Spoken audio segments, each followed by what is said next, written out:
Hey everybody, and welcome back. What you're looking at here is the Flamethrower Clonetrooper, and this one is on shelves right now. And I will say this is a very interesting looking figure, and he looks great in the package. And I want to go over that first. And fortunately, I have two here: one to keep carded, and one to show you. Now, I'm gonna tell you right now, I have some criticisms about the figure. So be prepared, and it may after watching this review, you may opt to keep this in on the package on the card. So anyway, looking at the card, it's very nice and unique. It has a great picture of the Flamethrower Clonetrooper here. On the back, you find out that you can buy a battle droid and create a scene with this accessory right here. That an alternate flame that will wrap around a battle droid, which that looks really cool. And I think this, if you do get the battle droid, this will actually make this figure work out better.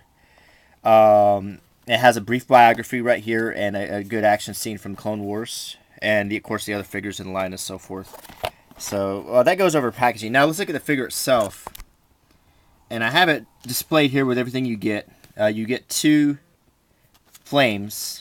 And he comes with a clone blaster rifle, a die, and his battle game card. And now, about the figure. It took me a while to get him in this pose. It's a good looking figure, but he's kind of flimsy. For instance, he has a really difficult time holding the flamethrower. That's why I think if you do get the battle droid, it will help to have the battle droid take some of the weight from the flamethrower.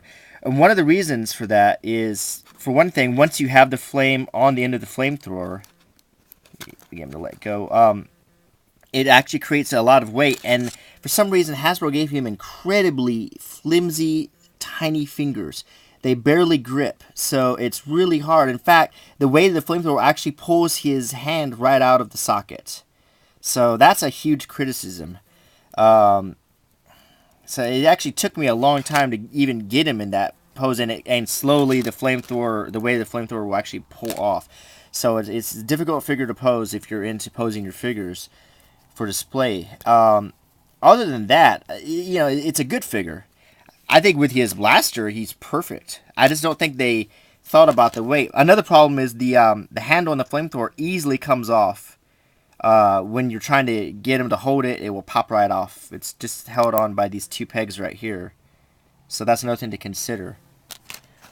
The figure itself has a removable backpack, a removable helmet, and he wears a cowl that kind of reminds me of a snowtrooper cowl.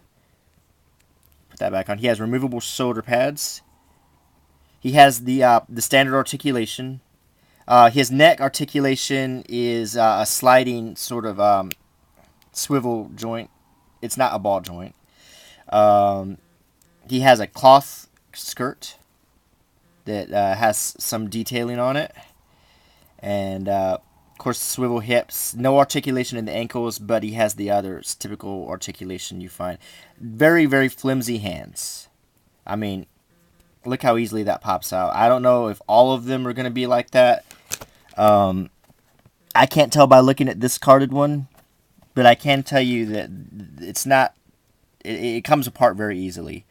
So it's a good looking figure. It reminds me of a snowtrooper. It's very similar armor to the snowtrooper, and if you take the top helmet off, I mean you get some resemblance there.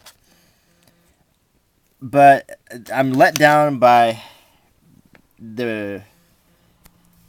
He can hold the flamethrower like this fine.